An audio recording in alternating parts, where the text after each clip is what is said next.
Hello ladies and gentlemen, I am the European Canadian and today we are going to take a look at the US light bomber / hydroplane, the OS2U. In the background you can see footage of the OS2U recorded by Sharplight in Arcade, version 1.33.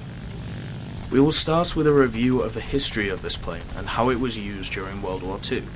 The US Navy designated the plane as the OS2U, whereas the British Navy's variant was designated the Kingfisher.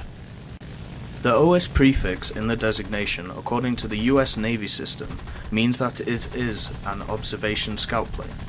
2 is a sequential number for the model since it was the second observation scout plane operated by the US Navy after the Curtiss SOC biplane. U was the manufacturer code for Chanceforce, although sailors like to quip that the designation stood for old, slow and ugly, which is not far from the reality of this plane. The variants of the base model are given a sequential number after the dash at the end of the name. 1,519 were built and were operated by 10 countries. Some even used them until the 1950s.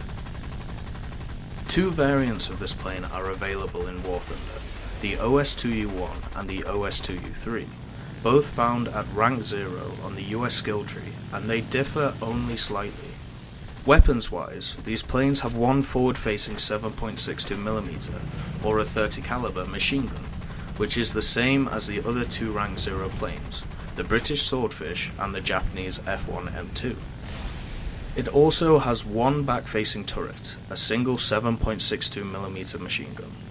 Looking at the 3 different rank 0 planes in the game, one has to admit that the OS2U is the least effective of the 3, mainly because it was used as a reconnaissance plane by the US Navy, which is a mechanic not implemented in War Thunder, leaving this plane as basically an undergunned, slow barrel easy to tear holes into.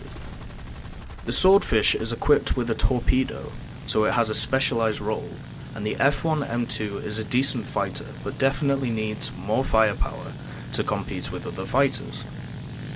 Reward-wise, the F1M2 has a 20% reward, while the Swordfish and OS2U1 has 40% rewards, whereas the OS2U3 is the rank 0 plane with the highest reward currently in the game, at 50%. The OS2U carries 200-pound bombs and is classed in the game as a light bomber or a hydroplane, but doesn't count for the bomber victory marking decals as of 1.33. The OS2U wings are equipped with flaps, and they must be used during turning. Unlocking modifications for this plane can take a very long time and a lot of missions. For a bomber, this plane has very low armor, and with a single burst of fire at an engine, it can be taken out from the front or the side of the plane. The best tactic to employ if you are using this plane is to support your friendly fighters, or to draw fighters onto your tail, soak up some bullets from them, and shoot their engine with the backward-facing turret. The bomb's payload is enough to destroy light pillboxes or light tanks, so they are your best targets to go for. You should definitely try and capture runways with the OS2U, because it can yield high XP and lots of silver lions. Capturing a field yields 940 lions with the OS2U3. Capturing a runway has to be very precise, otherwise you will not be able to take off, and you will have to change aircraft or repair the OS2U to get back into the air.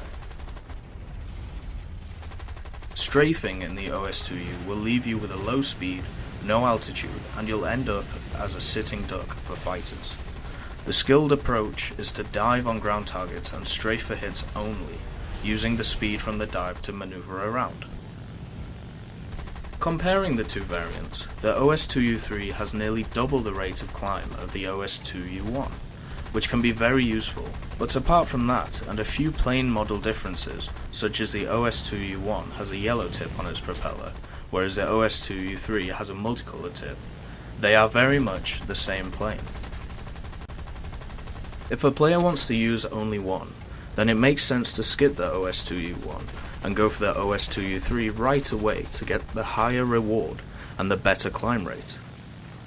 You will get the best results by bombing and capturing zones. Strafe moving targets for hit points, but don't specifically go after them, since they will be hard to kill with only a single 30 caliber gun. Build altitude and stay away from fighters, and dive for speed if it is necessary. This will give you more chance against fighters on your tail. Put most of your crew points into your gunner and always be ready to manually take control. Looking at ideas that Gaijin could change to make the OS2U more effective, they could implement some kind of observation mechanic. Adding some water-based objectives, a rescue target for example, would not only improve the OS2U but all other hydroplanes. In summary, the OS2U is a high-reward, undergunned rank 0 plane, fit for those who love a challenge or want to fill extra crews with an expendable plane. I hope this guide has been helpful. Thank you all for watching, and as always, have a great day.